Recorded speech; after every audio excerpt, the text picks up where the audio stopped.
अब देखो किसी बंदे के किसी और बंदे को नफरत करने के कुछ रीजन होते हैं, लेकिन रोमन रेंज का ब्रॉक लेसनर को नफरत करने का एक बिल्कुल अलग ही रीजन है।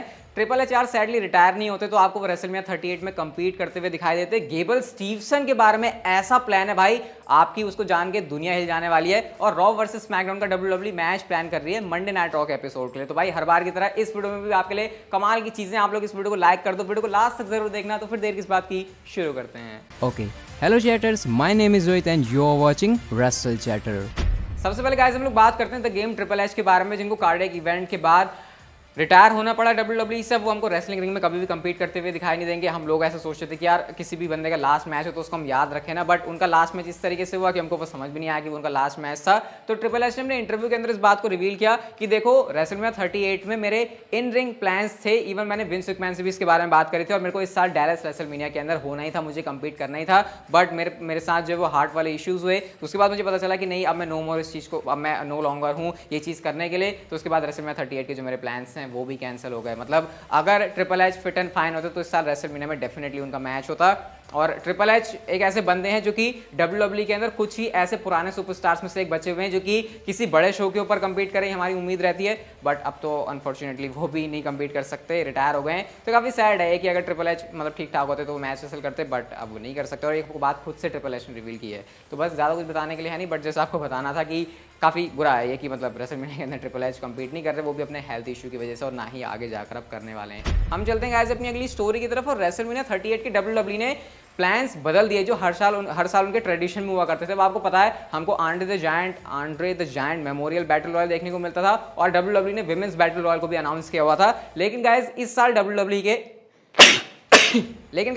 डब्ल्यूडब्ल्यूई के बैटल रॉयल मैच को करवाने के प्लान्स नहीं है रेसलमेनिया के अंदर। अब आपको पता है अगले स्मैकडाउन के एपिसोड में तो हमको वो Andre the giant memorial battle royal देखने को मिलेगा। विमेंस बैटल रॉयल की मैच की बात करें तो डब्ल्यूडब्ल्यूई इसको रेसलमेनिया के अंदर भी करवाने का प्लान नहीं कर रही है। डब्ल्यूडब्ल्यूई का ऐसा कुछ प्लान है कि इसको रेसलमेनिया के हम लोग बाद भी करवा सकते हैं या फिर रेसलमेनिया से पहले भी करवा सकते हैं। अब अगली रॉ के एपिसोड में ये मैच होगा, इसके ऐसे चांसेस ज्यादा तो नहीं है, बट हाँ रेसलमेनिया के अंदर ट्रेडिशन के हिसाब से इस बार दोनों में से कोई भी battle royal match plan in WWE नहीं कर रही है। पता नहीं इससे ज़्यादा किसी को कोई फर्क पड़ता है या फिर नहीं, बट ये रहता है ना कि बंदे रेसलमेनिया के अंदर कंपीट कर लें, वो भी कहेंगे कि मैं रेसलमेनिया के अंदर अपीयर हुआ। तो वो वाला जो सुपरस्टार्स हैं उनके कलेजे को ठंडक पहुंच जाती है। लेकिन अब ऐसा लग नहीं रहा डब्ल्यूडब्ल्यूई इस वाले प्लान के साथ आगे कुछ ज़्यादा सीरियस है। हम चलते हैं गाइस अपनी अगली स्टोरी की तरफ और शैड गैस्पर्ड के बारे में बात करते हैं। अगर आप लोग हमारे चैनल पर एक्टिव चैटर होगे तो 2020 में आपको पता है एक बहुत अनफॉर्चुनेट चीज़ हमको पता चली थी, जब शैड गैस्पर्ड अपने बेटे के साथ बीच के ऊपर गए हुए थे और उनको लगा कि उनका बेटा जो है ट्रबल में है। उसके बाद वहाँ पर एक रिपटाइड आता है और उसकी वजह से जो है शैड गैस्पर्ड उसके बाद से मिले नहीं, मिसिंग चले, और उसके बाद जो है उनकी डेड बॉडी वहाँ से मिलती है। बहुत ही अनफॉर्चुनेट तरीके से शैड गैस्पर्ड इस दुनिया को छोड़कर गए। डब्ल्यूडब्ल्यूई के अंदर आपने उन्हें पहले कंपीट करते हुए देखा होगा, तो तब से ही काफ़ी सारे फैंस की डिमांड थी कि जो हॉल ऑफ फेम है उसके अंदर वॉरियर अवार्ड मिलना चाहिए शैड गैस्पर्ड को। और डब्ल्यूडब्ल्यूई ने बहुत ही स्वीट जेस्चर दिखाते हुए ये चीज़ कर भी ली है। इस साल की हॉल ऑफ फेम के अंदर जो वॉरियर वाला अवार्ड है वो मिलने वाला है शैड गैस्पर्ड को, और इस बात को डब्ल्यूडब्ल्यूई ने ऑफिशियली अनाउंस कर दिया। मतलब अगर आपको शैड गैस्पर्ड की स्टोरी नहीं पता तो मैं आपको बता देता हूँ। उन्होंने अपने बेटे को दिक्कत में देखा और अपने बेटे को तो उन्होंने वहाँ से बचा लिया, वो बीच से पानी की लहरों से, बट वो खुद नहीं बच पाए। तो इसलिए मतलब एक फादर को कैसा होना चाहिए, क्या एग्जाम्पल वो सेट करके गए एक फादर होने के लिए, मेरे ख्याल से शैड गैस्पर्ड को इस बात को ज़्यादा एक सैल्यूट बनता ही है।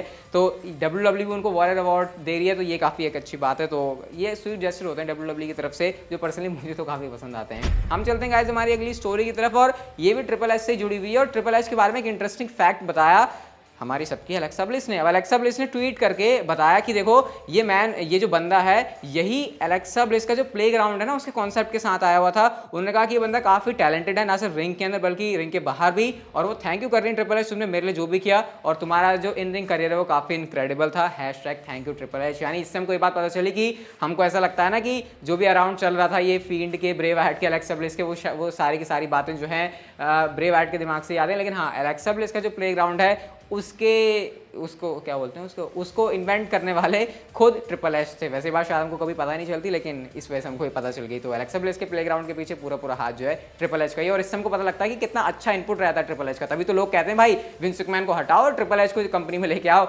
उनको मेन रोल दो, क्योंकि ये बंदा कंपनी को फिर से उन ऊंचाइयों पर लेके जा सकता है जिसके लिए WWE इतने सालों से जानी जाती है। अब आपके क्या थॉट्स हैं इसके ऊपर, मुझे आप लोग कमेंट सेक्शन में बता सकते हो। हम चलते हैं गाइस अपनी अगली स्टोरी की तरफ, और अगली मंडे नाइट रॉ के बारे में एक बड़ा स्पॉइलर सुनने के लिए आप लोग रेडी हो जाओ। तो guys next Monday night raw के एपिसोड में आपको दी ऑलमाइटी बॉबी लैशली का रिटर्न देखने को मिलेगा। और गाइस ये बात आती है पीडब्ल्यू इनसाइडर की तरफ से। अब यूजुअली पीडब्ल्यू इनसाइडर जो सोर्स है वो काफी पुख्ता होता है और उसकी तरफ से ऑलमोस्ट सारी की सारी बातें हमको सच्ची पता देखने को मिलती है। तो बॉबी लैशली जो है नेक्स्ट मंडे नाइट रॉ के एपिसोड में अपना रिटर्न करने वाले हैं। इसको WWE ने अनाउंस नहीं किया हुआ है, लेकिन ये बात जो है पहले से ही सामने आ चुकी है। अब मैं आपको ऑलरेडी चैनल के ऊपर बता चुका हूं कि भैया बॉबी लैशली और ऑमस के WWE के रेसलमेनिया 38 में एक सिंगल्स मैच करवाने के प्लान है। तो शायद WWE इसी चीज को करेगी। और वैसे भी WWE सोशल मीडिया के ऊपर यही कह रही है कि कौन ऑमस के सामने जो स्टेप अप करने वाला है। तो भैया WWE शायद उस चीज को टीज करते हुए उस टाइम पर बॉबी लैशली को डाल देगी और रेसलमेनिया 38 में ऑमस और बॉबी लैशली का मैच हो जाएगा। आप समझ में ये नहीं आ रहा कि एक तरफ बॉबी लैशली को भी स्ट्रॉन्ग दिखाते हैं, एक तरफ ऑमस को तो भैया अलग ही पुश पर रखा हुआ है। तो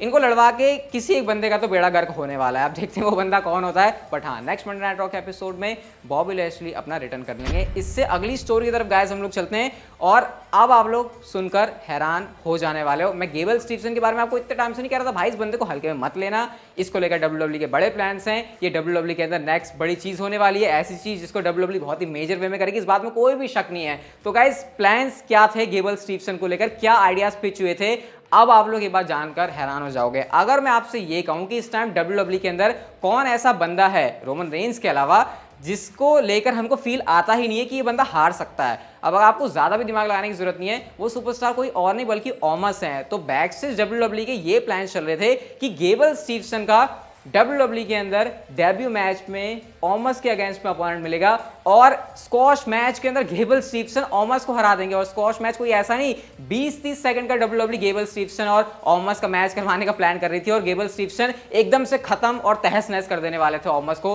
रेसलमेनिया 38 में WWE कुछ ऐसा प्लान कर रही थी। अभी भी गाइस ये चीज हो सकती है। अभी बॉबी लैशली आए नहीं है, और बॉबी लैशली जब तक आएंगे नहीं तो हम ये नहीं कह सकते कि ऑमस और बॉबी लैशली का मैच होगा। और अगर WWE इस प्लान के साथ नहीं जाती तो 1% तो एटलीस्ट यहाँ पर ऐसा चांस है कि अगर गेबल स्टीफसन अपना डेब्यू कर रहे हैं तो वो ऑमस के साथ होगा, और इस तरीके से गेबल स्टीफसन ऑमस को हराएंगे। इमेजिन कर रहे हो, अभी हम सोच रहे हैं कि ऑमस को कोई नहीं हरा सकता और ऑमस को कोई इस तरीके से हरा के चला जाए, तो WWE इसको क्या रेट कर रही होगी अपने सुपरस्टार्स की लिस्ट में, उसका लेवल क्या होगा। तो इससे ही आप लोग समझ जाना चाहिए भैया गेबल स्टीफसन कुछ तो तबाही करने वाले आने वाले टाइम के अंदर। मेरे को लग रहा है कि कुछ बड़ा ही नाम होने वाला है। अब मैं जब ऐसे बोलता हूं ना किसी के बारे में तो आपको लगता है कि यार ये तो बंदा रिलीज होने वाला है। गेबल स्टीफसन के बारे में ऐसा आपको कुछ भी सोचने की जरूरत नहीं है। तो ऐसा कुछ WWE प्लान करती है, ऐसा हो जाता भाई, शॉक सरप्राइज, दुनिया हिल गई, सब कुछ हो जाता भाई। क्या रिएक्शन है आपके इसके ऊपर मुझे आप लोग बताना जरूर, क्योंकि गेबल स्टीफसन को ऑमस को इतनी जल्दी हराना, वेल ये कुछ बड़ा ही अलग सा WWE का डिसीजन होता है। लेकिन गेबल स्टीफसन का लेवल कहां पहुंच जाता है वो आप लोग सोच ही सकते हो। हम चलते हैं गाइस हमारी अगली स्टोरी की तरफ, और नेक्स्ट मंडे नाइट रॉ के एपिसोड के लिए रॉ वर्सेस स्मैकडाउन का एक मैच WWE ने ऑफिशियल कर दिया। और गाइस जो हमारे ब्लड लाइन के दी ऊसोस हैं वो आने वाले मंडे नाइट रॉ के ऊपर, और मंडे नाइट रॉ के ऊपर उनका टैग टीम मैच होने वाला है अगेंस्ट RK Bro, मतलब स्मैकडाउन के चैंपियंस वर्सेस रॉ के चैंपियंस का मंडे नाइट रॉ के एपिसोड में मैच होगा। ये नॉन टाइटल मैच है, ऑब्वियसली नॉन टाइटल होगा भाई। एक मतलब 2 बेल्ट तो है ही ना, मतलब एक टीम के पास बेल्ट तो है, दूसरी बेल्ट का क्या करेगी। तो ये जो सर्वाइवर सीरीज वाली फील है वो आपको मंडे नाइट रॉ के एपिसोड से देखने को मिल जाएगी, और WWE इसको बुक कर रही है। तो मैं आपको यही बता दूं कि WWE ने जो अगला रॉ का एपिसोड है ना उसको रीब्रांड कर दिया है, और नेक्स्ट मंडे नाइट रॉ का एपिसोड सिर्फ रॉ नहीं बल्कि रेसलमेनिया रॉ होने वाली है। जैसे कि स्मैकडाउन का एपिसोड रेसलमेनिया स्मैकडाउन, वैसे ही रॉ का एपिसोड रेसलमेनिया रॉ। तो बहुत सारी चीजें आप लोग अगली रॉ से एक्सपेक्ट कर सकते हो।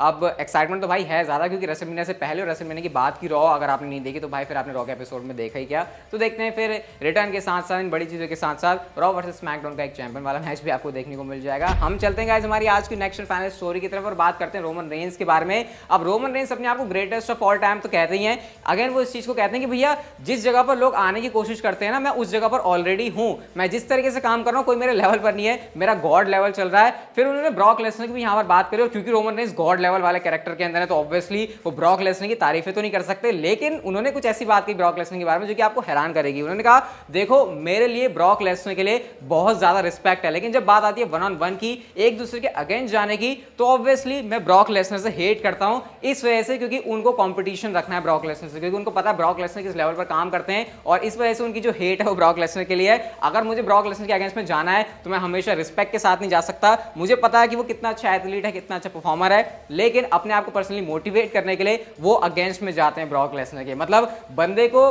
रोमन रेंस को प्रॉब्लम नहीं है ब्रॉक लेसनर किसी भी तरीके की, वो उनकी रिस्पेक्ट करते हैं, लेकिन चूंकि उनको उनके अगेंस्ट में स्टेप अप करना है, तो ये एक बड़ा इंटरेस्टिंग रीजन है रोमन रेंस का ब्रॉक लेसनर को हेट करने का, शायद अपने अंदर कंपटीशन की जो फीलिंग है, जो भावना है, उसको बिल्ड करने के लिए। तो बड़े अलग अलग से रीजन हम लोगों ने सुने हैं किसी सुपरस्टार के किसी को नापसंद करने के, लेकिन ये मुझे सबसे डिफरेंट और वियर्ड रीजन लगा, और शायद ये चीज रोमन रेंस को मोटिवेट करेगी greatest WrestleMania main event of all time deliver करने के लिए एट रेसलमेनिया, जो कि होने वाली है संडे के दिन में। तो फिर देखते हैं क्या इनके बीच में सीन पकता, बट ये बड़ा इंटरेस्टिंग रीजन लगा मुझे ब्रॉक लेसनर को हेट करने का रोमन रेंस की तरफ से।